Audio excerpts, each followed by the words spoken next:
అందరికీ జేబీఎం. నేను రాజేష్ మహాసేన. గన్నవరం నుంచి నేను నా తమ్ముడు ఫోన్ చేసి వందలాది ఫోన్లు వస్తున్నాయి. అందులో తమ్ముడు ఫోన్ చేశాడు. అది కొంచెం ఇంట్రెస్టింగ్ అనిపించింది నాకు. అన్నా గన్నవరం అంటే చాలా మంది అరే బాబు మీ గన్నవరం నియోజకవర్గం మాదని చెప్పాం అనుకున్నా. ఎక్కడికని వెళ్ళి గన్నవరం అంటే ఎక్కడరా అని అడిగేవారు ఫస్ట్. తర్వాత అమలాపురం పక్కన ఉంటది అదినా అనేవారు.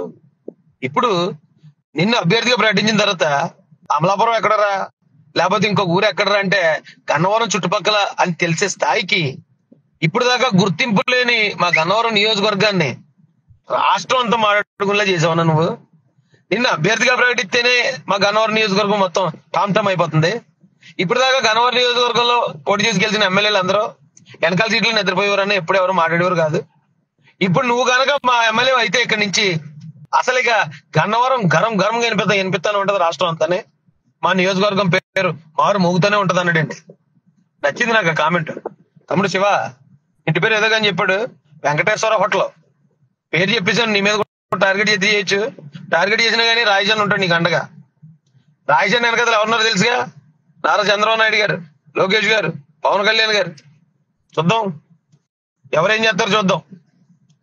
అలాంటి ఫోన్లు ఎన్నో ఫోన్లు అంటే రావాలని తప్పకుండా మీరే రావాలి, మీరైతే ఉండాలి. చూద్దాం. దేవుడు రాతని ఎవరు మార్చలేరు.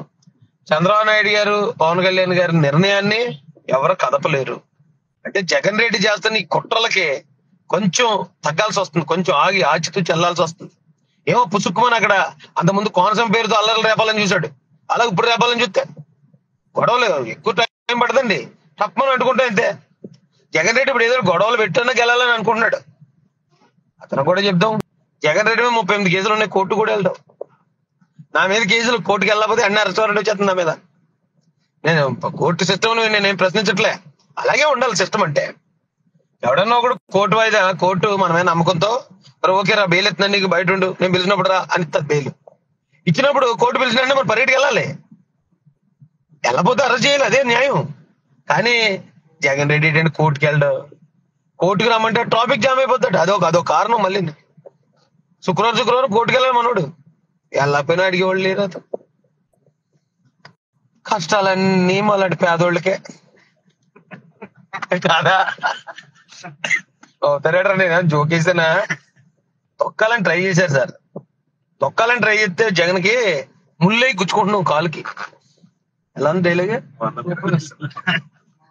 శుక్రియా. అదే పరిస్థితి. జనం అందరూ ఏం కోరుకుంటున్నారో అదే జరుగుతుంది. అయితే జనాలను రెచ్చగొట్టాలి, మతాలని కులాలను రెచ్చగొట్టాలని జగన్మోహన్ రెడ్డి చాలా గట్టిగా ప్రయత్నించారట. చాలా అంటే చాలా గట్టిగా. అలాంటి దుష్టుడితో మనం పోరాడేటప్పుడు జాగ్రత్తగా ఉండాలి. ఇప్పుడు ఉదాహరణ చెప్తానండి. రావణాసురుడికి 10 తలకాయలు, శ్రీరామచంద్రుడికి ఒకటే తలకాయ. శ్రీరామచంద్రుడు ఒక కామన్ మ్యాన్.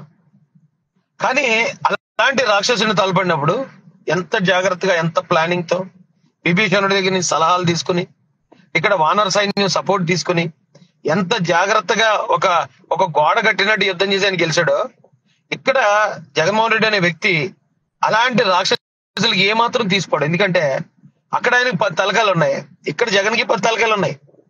ఒక తలకాయ TV9, ఇంకో తలకాయ NTV, ఇంకో తలకాయ సాక్షి టీవీ, మరో తలకాయ ఐపాక్ టీము, మరో తలకాయ అతని వెనకాల ఉన్న 1,00,000 కోట్ల ఆస్తులు, మరో తలకాయ అతను ఇప్పుడు పోలీసు వ్యవస్థను దుర్వినియోగం చేస్తూ వాళ్ళు ఎలా కాలుతో అలా వాడుకుంటున్న పోలీసు వ్యవస్థ, మరో తలకాయ జ్యుడిషియరీ, మరో తలకాయ వాలంటీర్ వ్యవస్థ.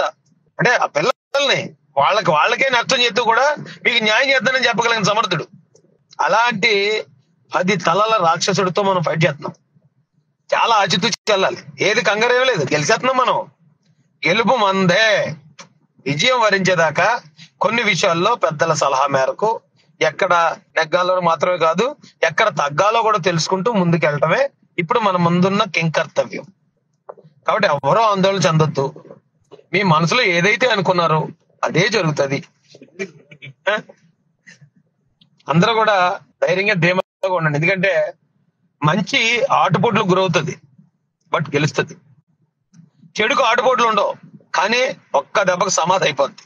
మీరు అడుగు వెనక వేస్తుంటే వేట కోసం వేచి చూస్తున్న సింహంలా అనిపిస్తుంది. పాప నాగేశ్వరన్న సూపర్ అన్న అన్నో తమ్ముడో తెలియదు కానీ అతను కూడా వదలరు.